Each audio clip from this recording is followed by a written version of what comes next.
stop, won't stop. I can't stop, won't stop. I can't stop, won't stop. Can't stop. Can't stop, won't stop. Can't stop, won't stop. Can't stop, won't stop. Can't stop. Can't stop, won't stop. I can't stop, won't stop. I can't stop, won't stop. Can't stop. Can't stop, won't stop. Can't stop, won't stop. Can't stop, won't stop.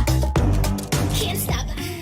Selamat pagi teman-teman semuanya. Hari ini kita ketemu dengan Mbak Eni. Ini saya benar-benar luar biasa ya sebenarnya. Saya lihat beberapa status di komennya, makanya saya harus benar-benar bisa ngobrol sama Mbak beliau untuk mencoba menggali sebenarnya apa sih dibalik apa yang dia tulis, sebenarnya apa yang ada dalam benaknya. Karena saya nggak pernah akan berpikir tulisan itu bagaimana, tetapi saya lebih ingin melihat secara langsung, ya kan, apa yang menyebabkan tulisan itu muncul. Oke, langsung boleh diperkenalin dulu, Mbak. Selamat pagi teman-teman semua. Perkenalkan, nama saya Eni. Saya dari Self Love Cupid. Itu salah satu project campaign yang mencoba untuk mengenalkan konsep mencintai diri sendiri ke teman-teman pekerja migran tentunya. Dan hari ini saya diajak ngopi bareng sama Mas Adro untuk ngobrol banyak hal. Suruh raktir ya, Mbak. Nah ya ini nih udah telat. Kita ditraktir lagi. Iya, kurang ajar ini berarti. Oke, gimana Mas? Bisa dimulai kayaknya ya. Ya, jadi Cupid, apa namanya, Mbak? Cupid. Self Love Cupid. Self Love Cupid. Nah, ini menarik ini buat saya. Self Love Cupid ini sangat istimewa kan. Sesuatu yang menurut saya nggak familiar ya kan. Buat saya nggak familiar. Makanya ini memang pertama gitu kan. Kita mencoba untuk membuatnya menjadi familiar. Makanya saya ini numpang di platformnya Mas Sandro. Enggak, jangan. Saya nggak ingin dibilang numpang ya, tapi saya justru saya justru butuh. Sebenarnya saya butuh orang-orang yang begini nih. Ini orang-orang yang saya butuhkan untuk masuk di konten saya. Jadi saya nggak ingin konten yang gibah, sampah, dan konten yang nggak harus, yang saya harus benar-benar mendata orangnya. Saya harus tahu, harus ngomong sendiri, terus berbicara sendiri. Nah ini jangan bilang numpang, Mbak. Itu sesuatu yang itu tadi sampean bilang kan stigma. Enggak. Jadi sampean sampean yang saya anggap seseorang punya cara berpikir yang berbeda, cara berpikir yang lain, sehingga saya merasa bahwa saya harus ngobrol sama sampean. Sebenarnya itu yang terpenting. Mungkin nggak beda, mungkin kebetulan aja di friendlistnya Mas Sandro cuman saya yang beda.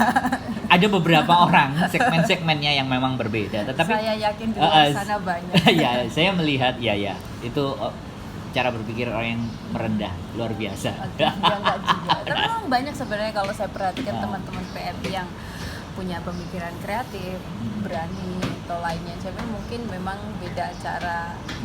Ada saat itu kemudian memang ada beberapa, tapi pada saat saya ajak untuk ngobrol mesti jaga jarak. Ya, jadi ada something yang hidden yang nggak bisa, karena saya ketika saya bertanya kemudian mereka harus nge-setting apa yang mau saya tanyakan, di situ yang saya nggak asik. Karena ya udah, kalau saya mau tanya apapun saya pun akan tahu batasannya. Kan nggak mungkin saya terus tanyanya kalau orangnya punya cara berpikir maju serius terus, Mbak ngapain sih cerai, kan juga nggak asik juga. Kecuali temanya cerai, temanya bubaran keluarga, nah itu beda. Kalau ini kan self love apa love self? Self love. Nah, ini teman-teman ya, self love. Jadi mencintai diri sendiri. Wow, ini topik di mana saya sebenarnya baru dengar dan ini ada sama Mbak Eni. Nah, ketika sampean punya project ini, sebenarnya tujuan nantinya itu goal setnya itu sebenarnya di apa sih, Mbak? Sebenarnya kalau tujuan panjangnya ya. sekali. Saya Do you mind mencoba. putting your mouse here? Oh iya. Kalau untuk tujuan panjangnya, saya tuh sebenarnya cuma pengen mencoba untuk merubah gitu, mindset gitu kan, cara pandang teman-teman PMI terhadap diri mereka sendiri. Jadi kan kalau selama ini apa sih namanya, kita itu selalu dipandang sebagai manusia yang katakanlah kurang atau mungkin rendah atau mungkin tidak berpendidikan atau katakanlah hanya babu gitu kan. betul. Dan sangat disayangkan kita sendiri sangat percaya akan Dan pandangan, menerima. percaya menerima gitu, sudah menerima, percaya lagi gitu kan atas apa sih namanya pandangan atau stereotip orang tersebut gitu kan. Jadi kedepannya kita mencoba pelan-pelan untuk merubah hal itu gitu. Sebenarnya karena saya pun sendiri sangat gimana sih erat kaitannya dengan bagaimana kita memandang diri kita. Perjanjian, saya mau tanya ke Mas Sandro. Boleh. Siapa yang Mas Sandro orang gimana sih ngomongnya? Siapa ya. Figur Pokoknya siapa manusia. siapa yang Mas Sandro paling cintai? Ibu. Ibu, paling cinta ibu. Iya. Bagaimana Mas Sandro memandang ibu? Ya, respect. Respect, hormat, Pastinya respect, atensi, atensi. perhatian lebih, dan mencoba untuk menerjemahkan, memberitahu agar dia tidak salah berpikir terhadap apa yang mau saya inginkan. Karena namanya orang tua kan terkadang beda-beda zaman, jadi cara berpikirnya beda. Nah, itu bagaimana saya memperlakukannya jadinya seperti itu. Jadi mencoba menerjemahkan ini loh, aku kenapa kok begini, aku kok begini, aku kok begitu.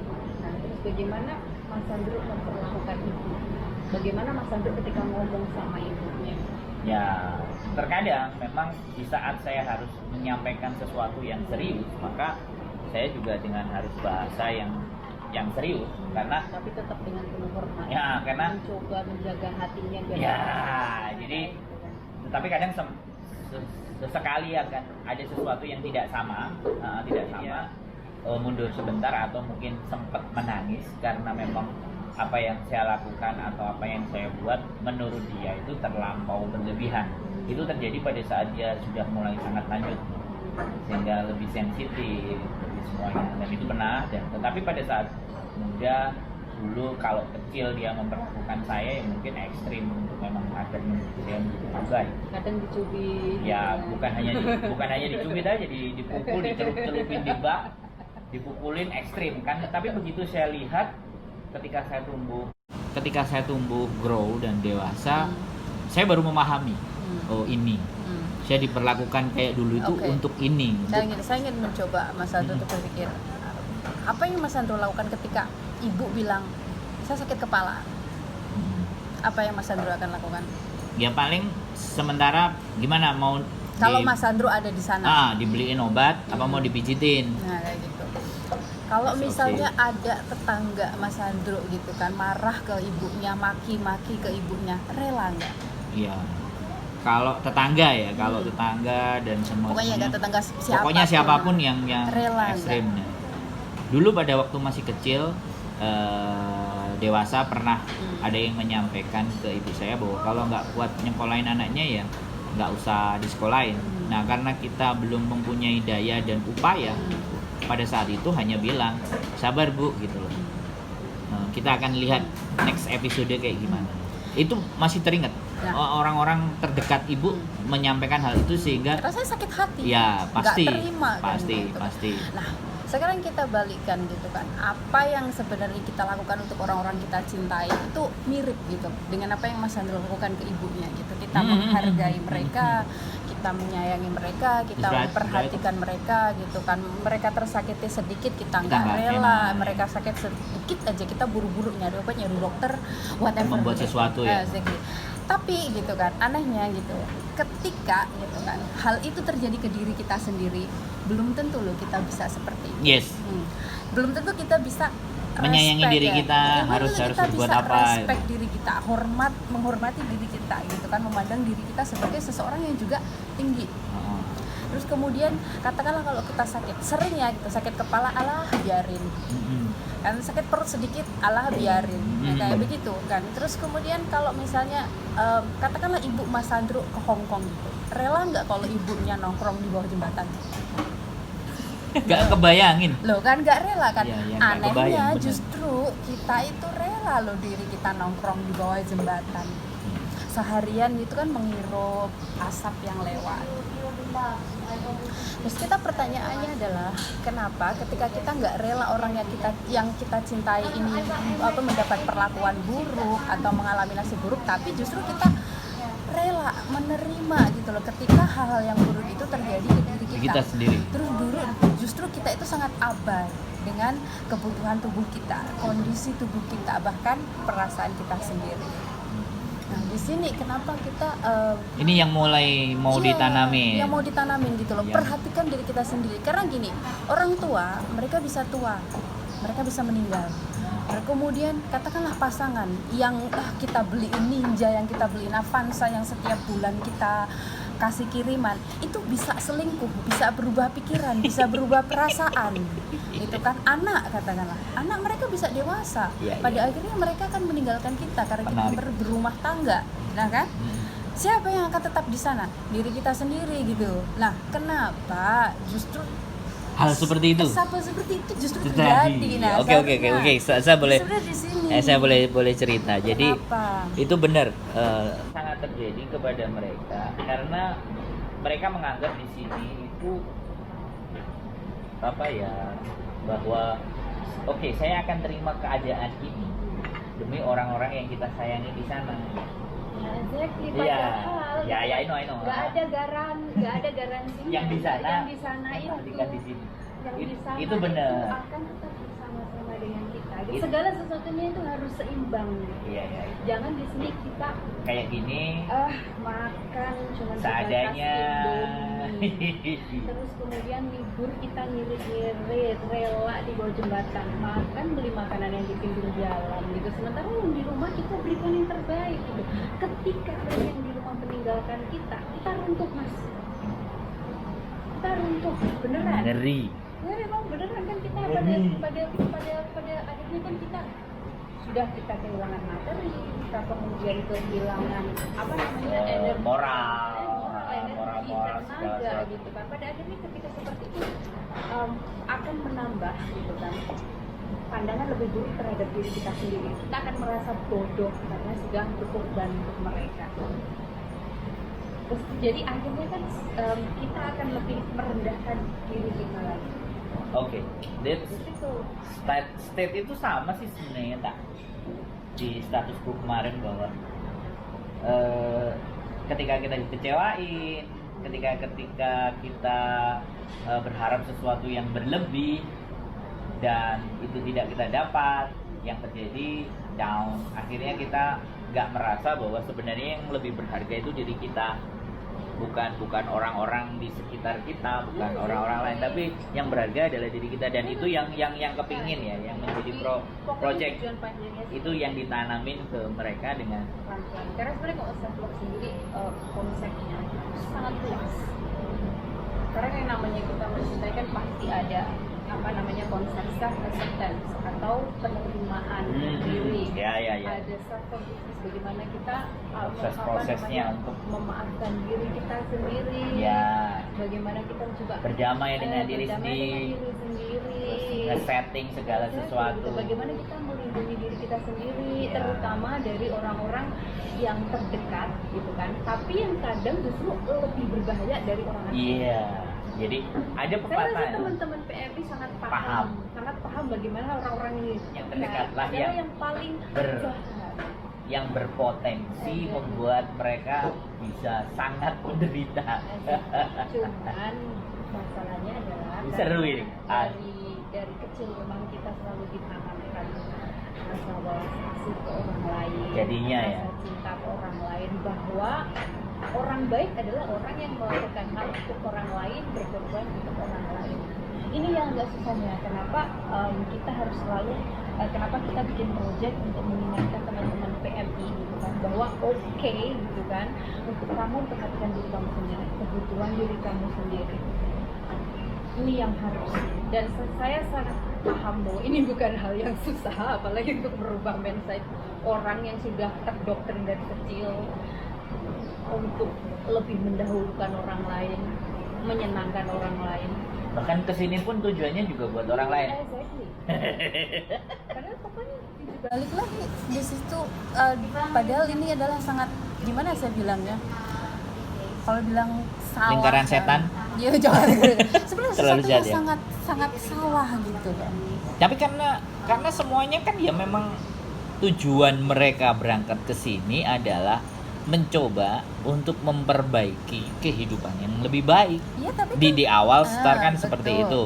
Tetapi akhirnya setelah itu terjadi, karena ada doktrin dari PT tadi, akhirnya Oh. kita menjadi tidak hanya babu Mm-mm. untuk majikan, tapi juga babu untuk orang-orang di sekitar kita.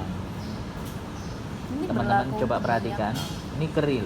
Kita mohon maaf mengambil kata-kata yang sebenarnya tidak menyinggung, tapi kita tidak menyinggung. tidak menyinggung, tapi kalau pada untuk fakta untuk mencari- menyederhanakan. Karena kalau kita mau bilang pembantu gitu kan, kita tidak hanya membantu gitu loh. Ah. Karena pada dasarnya kita itu gimana sih Mas, kayak bilangnya, saya mau bilang budak tapi Iya, nanti iya, malah terlalu terlalu jahat. rendah gitu kan. Jadi babu itu Nah, itu. kata-kata yang agak lebih baik daripada budak.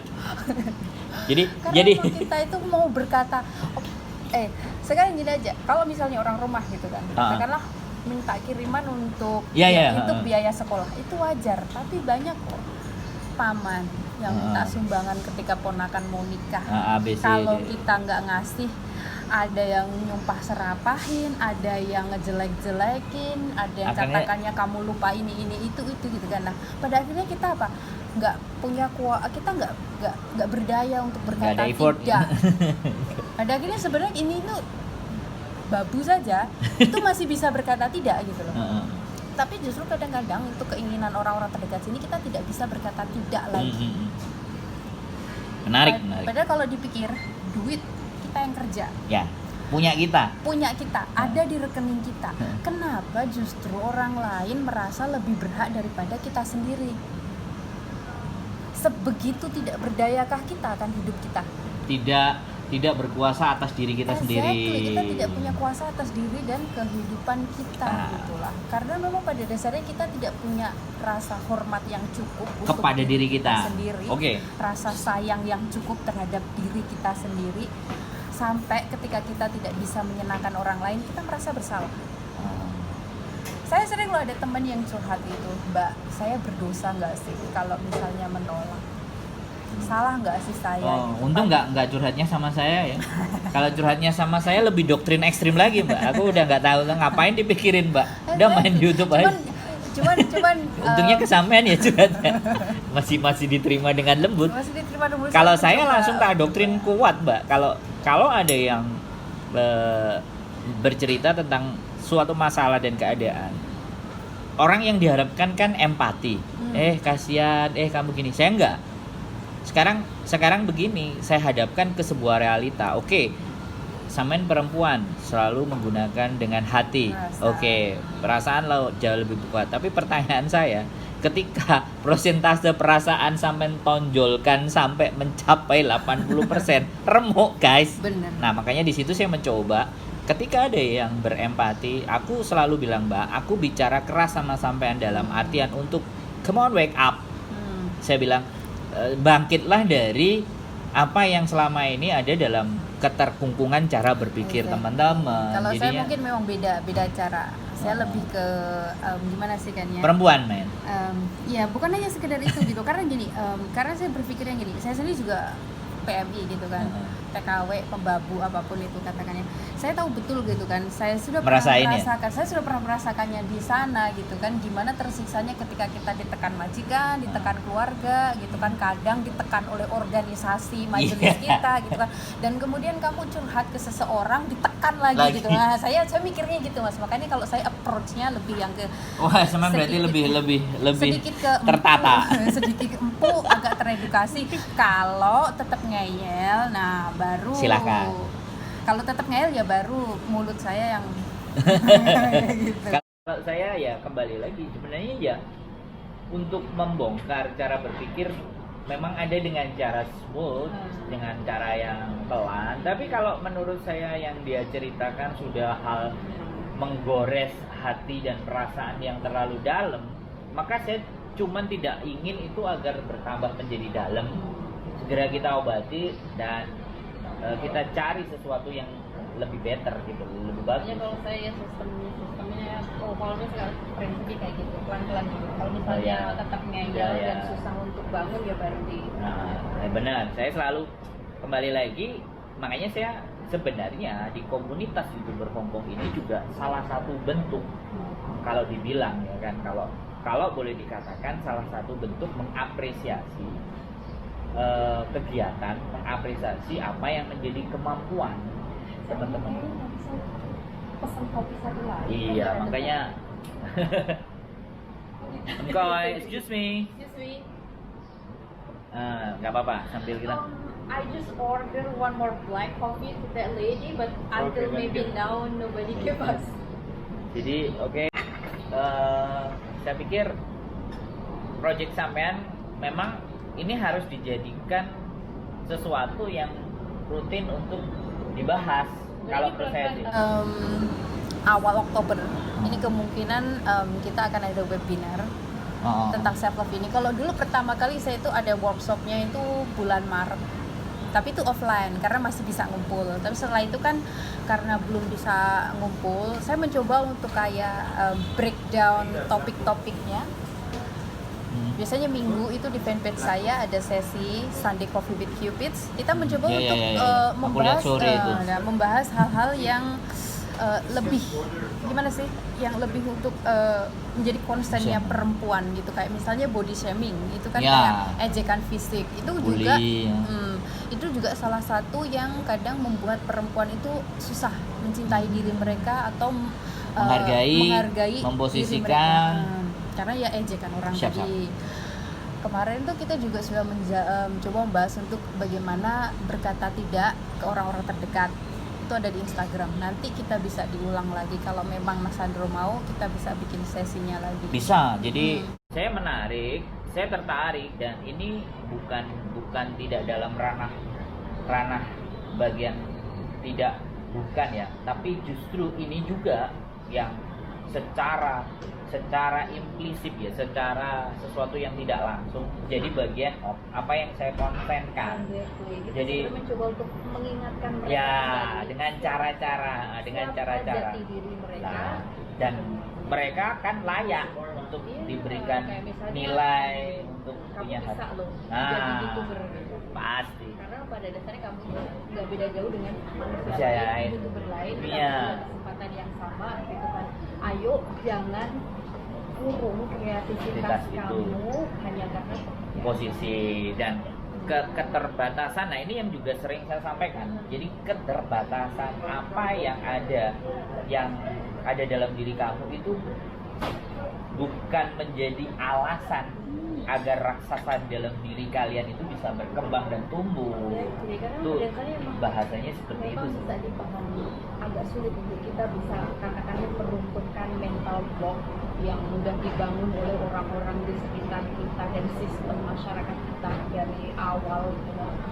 Pada dasarnya kan katakanlah jati diri kita itu memang sedang terpenjara dan di sekitarnya kan ada tembok-tembok pembatas yang pekerjaan kamu, pendidikan statusnya, status kamu, kadang juga keadaan fisik kamu. Yang itu adalah mental block yang sebenarnya dibangun oleh orang-orang di sekitar kita, oleh sistem masyarakat. Sistem. Nah, keren itu Mbak. Jadi ya ini loh, akhirnya saya dapat jawaban. Kenapa saya harus benar-benar bisa podcast sama sampean? Ini jawaban saya. Makanya ini kita harus ada kolaborasi, gimana supaya kita bisa mengingatkan ke teman-teman ini untuk mencintai diri mereka, supaya mereka bisa kembali mengingat jati diri mereka, mereka bisa sayang dengan diri mereka. Karena gini, kalau misalnya kita punya anak ya, kita kan kita sayang pada anak itu. Kita ingin dia menjadi yang terbaik. Yes. Nah, kita kirim dia ke sekolah yang terbaik, kita kasih les, kita suruh ngaji, fasilitas belajar, ABCD bla bla bla untuk yang terbaik. Mencintai diri kita sendiri. Nah, mencintai diri kita sendiri juga begitu. Ketika kita sudah cinta, ketika kita sudah sayang ke diri kita gitu kan, secara otomatis akan ada dorongan untuk memberikan yang terbaik untuk diri kita. So, akan ada dorongan untuk kamu bisa loh jadi lebih baik dari ini, kamu bisa menjadi apapun yang kamu inginkan kan. Pada akhirnya nanti akan ada terdorong untuk dia lebih Memperlakukan, lebih care. self development gitu kan, untuk bertanya ke diri mereka, kamu mau jadi apa sih, kamu pengen jadi apa sih gitu kan. Self talk gitu. Exactly gitu kan. Insight. Katakanlah hobi kamu tuh apa, passion kamu tuh apa. Apa? Nah, pada dasarnya mereka akan terdorong Akan. secara otomatis. Ketika blok-blok semua, ketika Ya, tembok-tembok itu udah bisa runtuh terbentuk, kan. Akhirnya eksplorasinya lebih totally, Betul. eksplorasi lebih total, lebih tahu jati diri dan kemana harus bagaimana dan seperti apa mereka melakukan sesuatu itu ya project. Wah, menurut saya oke. Ini kelihatannya kita 1 minggu sekali, kalau memang nggak bisa ketemu di hari Minggu, Zoom Senin atau Rabu atau apa sebenarnya sih. Nanti kita bisa lihat. Coba di setting ya, sampean enggak, kalau aku penting ini ya untuk teman-teman bisa mengkonsumsi obrolan-obrolan di mana mempunyai value ya, mempunyai nilai untuk membuat mereka ngerasa lebih percaya diri, ngerasa lebih menghargai yang sampean sampaikan tadi. Tujuannya ke situ. Sebenarnya aku di komunitas YouTube itu juga sebenarnya itu yang mau menjadi target. Jadi Cuman karena pada dasarnya blok-blok mentalnya tadi masih tinggi gitu kan, mereka juga masih susah untuk melihat apa namanya lebih mengembangkan kreativitas. nah, akhirnya kan terorientasi wah main YouTube Main YouTube. hanya untuk bayaran kan. Supaya selain Wah, itu juga kontennya masih tetap yang erat kaitannya dengan apa yang mereka lakukan. exactly. Tapi pada prinsipnya makanya saya benar juga kepingin bahwa akan menjelaskan bahwa YouTube it's mindset. YouTube bukan sekedar duit, sekedar AdSense, tapi YouTube itu mindset untuk apa sih? Lah, lu mau mengapresiasi dirimu sebagai apa? Exactly. Kalau saya itu sebenarnya memandang apa tuh? kayak YouTube atau mungkin fanpage atau Instagram saya sebagai ini adalah media Etalase saya. Etalase saya Iya. gimana ide dari proyek saya itu bisa keluar, dilihat, dinikmati oleh orang lain, bermanfaat bagi mereka. Nah, platform. Makanya tagline ya atau dalam hidup saya, bahkan terkadang ketika saya merenung sendiri, melihat diri sendiri itu, saya sampai berpikir begini, Mbak, kelihatannya saya nggak butuh deh Mbak, menjadi miliarder atau orang yang banyak ketika di kondisi yang biasa aja saya bisa bermanfaat buat orang lain. Jadi artinya akhirnya tergeser bahwa kadang orang saya harus kaya, saya harus buat melakukan sesuatu lebih banyak ke orang lain. Nah, itu di mindset saya itu nggak. juga pernah saya alami Nggak ketika jadi. saya baru awal-awal memulai proyek ini. Itu kan ada mereka yang berpikiran di luar sana. Karena orang berpikirnya gini, kalau kamu mau menjadi motivator, kalau kamu mau jadi edukator, itu setidaknya kamu itu posisinya. Status Oh, kamu, pendidikan kamu, who are you? Iya, gitu. iya. Tapi juga saya berpikir gini, kalau orang sedekah aja nggak perlu nunggu kaya Nah. gitu kan. Nah, kalau kamu berbagi ilmu terus saya nunggu dapat Dan gelar duit PhD aja. dulu gitu kan, dulu tua. What the fuck? Buat saya is what the fuck? Do it now. Do it now. Nah, sekarang kita ini, saya mencoba selain untuk mengedukasi teman-teman, saya juga mencoba untuk menunjukkan ke teman-teman seperti apa sih ketika kamu sudah mampu mencintai diri kamu gitu kan, kayak gimana gitu, apa sih namanya, sosok seseorang yang sudah mencintai diri mereka, yang sudah meruntuhkan blok yang dibangun oleh society atau masyarakat tadi gitu kan. Nah, saya di sini bisa menunjukkan kenapa saya begitu bebas mengekspresikan pikiran saya di Facebook. Pertama kali saya nggak peduli dengan omongan orang lain gitu. Karena pada dasarnya gini, manusia akan selalu ngomongin orang lain. Tapi balik lagi gitu kan, kan saya tahu apa yang saya omongin gitu kan. Iya. Saya tahu betul diri saya, harga diri saya tidak berada di situ, dan pada akhirnya mau orang lain ngomongin apa-apa ya itu terserah gitu kan. Seperti itu gitu loh. Ya itu kan kalau sudah mindset itu tertata dengan baik dan benar, dan kita tahu arah dan tujuan sebenarnya untuk apa sih hidup kita. Nah, jadi itu yang terkadang teman-teman ngerasa gelampiar. Tujuan hidupnya hanya oke, aku cari duit untuk membahagiakan apa yang ada di rumah, apa yang ada di keluarga, membangun sesuatu atau yang sana tanpa memikirkan dampak resiko ketika ditinggal, ketika mereka justru berbalik menyakiti kita. Hidup kita, Wak. Kalau memang benar itu benar sangat beruntung. Boleh lah main ke tempat komunitas, pasti tak jamin gak bakal rusuh ya. Pasti ketawa. Enggak, makanya terkadang saya merasa bahwa pada saat mereka mengawali atau bermulai dengan main YouTube itu benar-benar menjadi alat dan senjata buat saya membuka cara berpikir. Kadang dia bilang aku kayak gini, mau bikin kayak gini, bahkan sampai curhat ketika ribut dengan majikan. Oke, buatlah itu menjadi sesuatu yang bernilai, makanya dijadikan ke konten. Karena itu nilai investasi menurut saya. Pada saat suatu saat itu monetize dan itu dibiarkan dan itu bisa dikonsumsi semakin banyak orang, yang terjadi nilai kan. Jadi hal-hal yang buruk pun, hal-hal yang sangat rembuk dalam hati pun itu masih mempunyai nilai asalkan kita tahu caranya. Itu concern saya juga, Mbak. Jadi jangan dianggap di saat teman-teman itu frustasi, remuk, hancur, tak berdaya, itu melakukan apa-apa nggak ada hasilnya. Oh, itu tidak ada dalam rumus ketika dia akan bertemu dengan saya. Butuh waktu. Nah, Bahkan ya kalau di istilahnya jurnalistik ya, para pencari berita itu ada istilah bad news disebut good news. Seperti itu. Nah, tapi banyak itu tersingkir, itu banyak tergeser. Bad news is good news itu juga banyak tergeser. Istilah itu kemarin saya baca dari Corbusier, makanya kenapa ya saya dalam tanda kutip ya di plus 62 yang terjadi berita-berita buruk itu menjadi konsumsi publik dan menjadi sensasional, dan itu akhirnya lebih banyak dikonsumsi. Itu juga sebenarnya juga berdampak.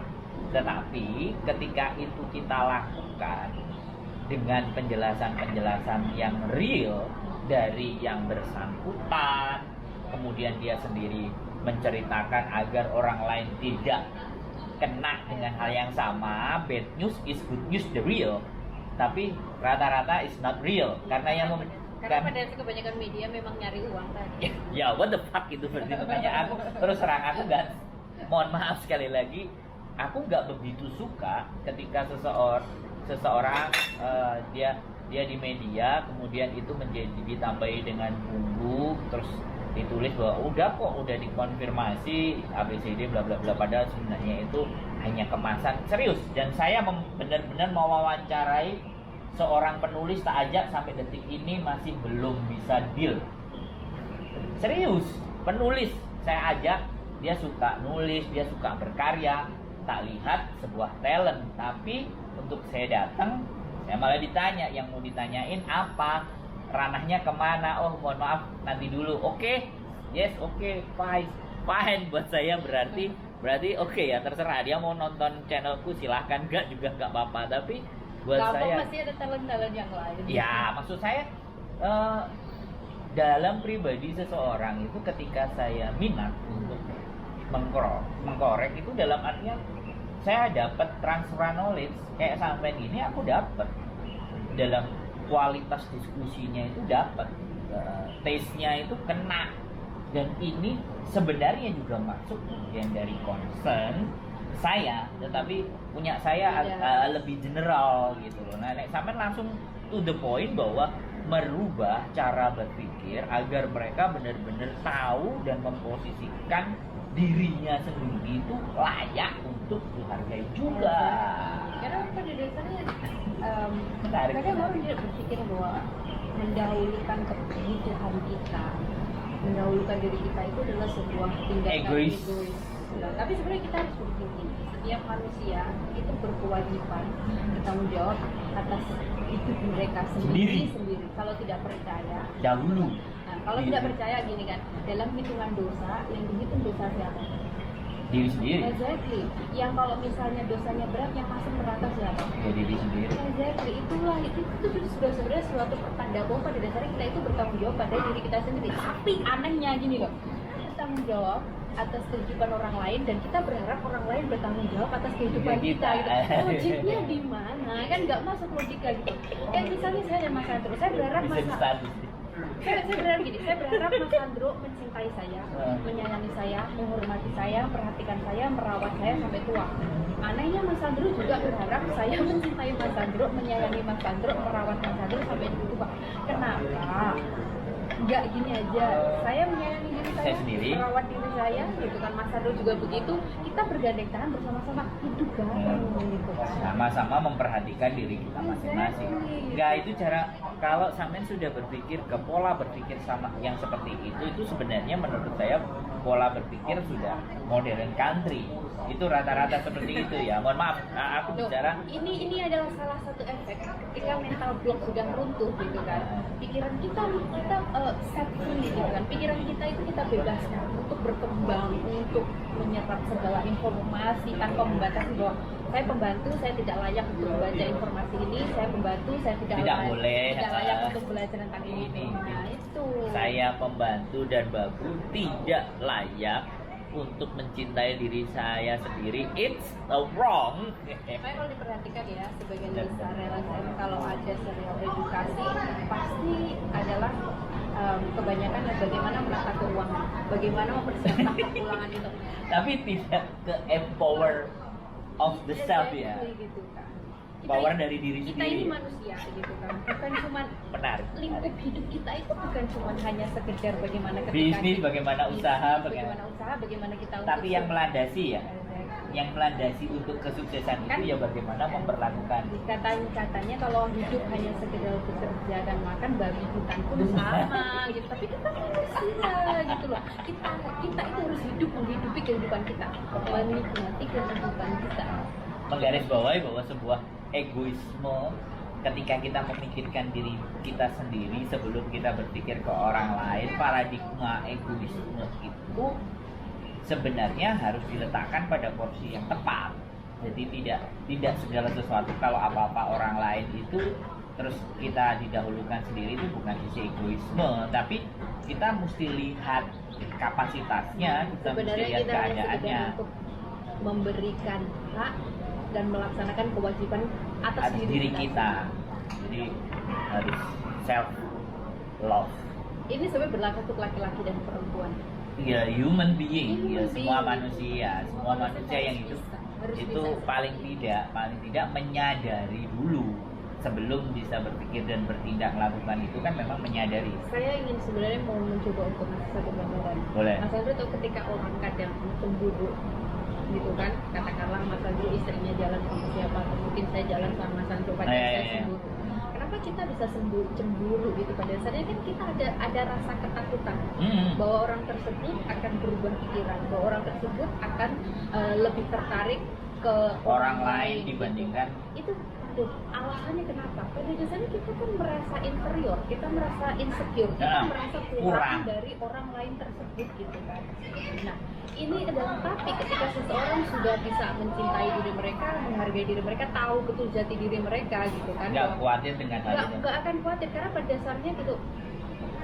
Saya punya kelebihan gitu loh. Dia mungkin memang punya kelebihan, tapi saya juga punya kelebihan gitu. Karena kalaupun orang ini akan tertarik dengan orang lain, saya yakin saya bisa mendapatkan orang lain juga. Gitu. Ini adalah salah satu efek positif atau secara efek emosi ketika kamu udah berhasil mencintai diri kamu, menghormati diri kamu, tahu harga diri dan nilai kamu. Sehingga nggak perlu insecure. Nggak perlu insecure. Nanti ada ke depannya gitu kan. Yang nggak dulu. Oh, bukan. Luar biasa guys. Halo? Ini keren. Ini lebih dari Tahu Pizza Express. ngobrol Aku sama ada di dalam sama Sandro. seorang PhD nih. Jadi gelar dokter Halo? yang luar biasa. Jadi Aku di Pizza Express di minum Little kopi Avenue. terlambat 1 jam, gila Bye-bye. luar biasa sama Mbak E.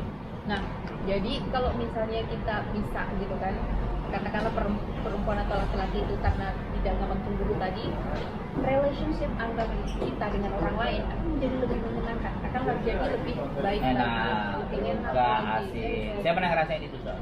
Maka dari itu gitu lah, sebenarnya kalau self love ini manfaatnya tidak hanya untuk diri kita sendiri, tapi juga untuk kehidupan kita dengan orang lain itu akan lebih baik. Kayak rasa feel free ya, Exactly. keluar dari penjara, keluar dari sekat, keluar dari Itu tuh dogma, benar-benar doktrin. sangat Poinnya sesuatu yang sangat menyenangkan ketika kita bisa meruntuhkan blok-blok itu dan kita bisa free dan kita Bebas. bisa bebas, kita bisa sadar bahwa Aku punya harga, aku punya nilai. gitu. Aku tuh sama dengan manusia yang lain. Oke, gitu. oke, bisa ini. Pelan tapi pasti kita akan buat. Nanti awal Oktober kita ada webinar. Nah, kita mau coba untuk bahas self love, maksudnya kita akan mencoba untuk langkah-langkahnya, manfaatnya segala sesuatu. Kita akan ada webinarnya. Setelah itu kita juga akan mencoba melihat gitu kan self love dari point of view atau pandangan agama. Bentrok nggak sih gitu? Karena ini teman-teman PMI ini sebagian besar kan masih sangat religius. Kadang-kadang kalau untuk mencoba menerima knowledge yang dari luar atau mungkin berbau modern atau berbau dari barat, mereka takutnya nanti bikin murtad. Makanya kita mencoba untuk saya sudah mencoba ini di pas lagi workshop pertama itu dengan Madani Inspiring Community gitu kan. Kita mencoba self love dari point view secara religius dan itu memang tidak bentrok kan. Kita dari situ nanti biar teman-teman itu lebih mudah lagi untuk mencerna bagaimana self love, bagaimana prakteknya di kehidupan mereka. Oke, kita mulai, nggak harus di webinar. Kita mulai di pertemuan YouTube aja. Di kumpulan Kalau ini teman-teman. saya masih belum bisa. Ini sebenarnya mungkin setelah webinar baru bisa. Kenapa enggak kita kok atau semua akan diarahkan ke situ dulu? Iya, ya, Silakan. nah karena begini, di webinar itu adalah generalnya gitu kan. Secara garis kasarnya, kalau kita udah tahu gitu kan gambaran besarnya akan lebih mudah untuk lebih ke dalam kalau udah di-trigger. Oh ya, itu proyeknya sama. Tapi kalau menurut saya nggak apa-apa, letupan kecil-kecil itu memang kita mesti bisa masuk. Pada saat letupan kecil-kecil masuk di acara boomnya. Karena masalahnya saya ini juga harus ngatur waktu. Oke, nggak apa-apa. Nggak, saya cuma menyampaikan bahwa pribadi seseorang yang menurut saya mempunyai value, ya kenapa nggak kita angkat gitu loh. Dan kita nggak perlu dalam porsi yang besar. Ketika yang kecil aja lebih intens, is no problem. Karena Kalau masih naik harus naik di community di YouTube ini juga bagian dari preambule atau pembukaan di mana bahwa ini loh, saya kenalin seorang figur di mana Oh iya, saya masih babu.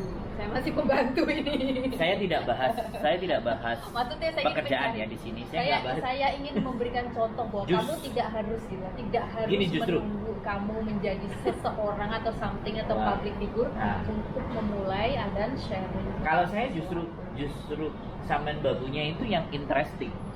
Seorang babu aja cuma punya cara berpikir yang seperti ini, artinya yang lain kenapa enggak? Yang kan? tadi pertama runtuhkan blok mental yang dibangun Iya, oleh masyarakat dan orang sekitar kita. Makanya kita campaignkan hal yang Lalu cintai positif. diri kita, lalu kenali diri kita. Ini nanti bisa ikut webinarnya. Ya, boleh nanti Sepanjang- dinaikin Ya, apa yang menjadi tujuan, nanti coba tak tulis juga. Maka dari situ nanti pelan-pelan gitu kan kita bangkit bersama. Makanya kadang-kadang itu kan susah adanya namanya bukan hal yang mudah untuk memberdayakan orang yang memiliki mental tidak berdaya, yang mereka sudah sangat yakin bahwa mereka ini tidak berdaya, bahwa mereka sudah mentok di situ aja. Padahal nilainya unvaluable. Jadi Pada dasarnya kita ini lebih berharga. kita ini diciptakan oleh pabrik yang sama. Kita lulus soalnya kita itu lulus standar seleksi akhirat sama dengan yang lainnya. Bisa hidup. Jadi kalau kita tidak lolos, Jadi kita yang tidak pilihan. kalau kita tidak lolos, kita tidak Dari lahir. ribuan Gitu kan. bibit yang Dari fakta bahwa kita itu lahir itu sebenarnya sama gitu kan. Mas Andro lahir, Pak Jokowi lahir, Lahir, ya. saya lahir. Berarti kan kita udah lulus standar seleksi semua kan gitu kan. Oh. Nggak ada yang cacat gitu loh, nggak ada yang berkurang gitu kan. Nah, masyarakat yang bikin kita berbeda. Nah, stigma, pandangan, doktrin, lingkungan, kondisi mengkondisikan kita. Oke, terima kasih Mbak Eni. Boleh terakhir kata-kata apa yang ingin disampaikan plus promo itu tadi, Iya. atau apa yang mau diomongin Pokoknya webinar.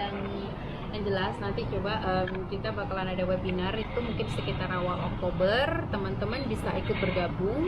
Kita akan belajar apa itu tentang self love, bagaimana kita mencintai diri kita dan segala aspek-aspeknya. Nah, terus kemudian kalau untuk pesan saya sih sangat sederhana gitu kan. Itu tadi, cintai diri kita, dahulukan kebutuhan kita. Kalau memang sekiranya masih bingung, silahkan inbox dan cari saya. Saya orangnya sangat free. Nah, jadi oke, nanti ada info tentang itu boleh disampaikan ke saya. Saya juga bisa bantu untuk sebarluaskan. Oke, terima kasih ya. Kali ini luar biasa ya sama Mbak Eni nih, pembicaraannya menurut saya daging dan ada isinya, punya nilai dan manfaat. Nanti kalian tunggu sesi-sesi berikutnya sama Mbak Eni.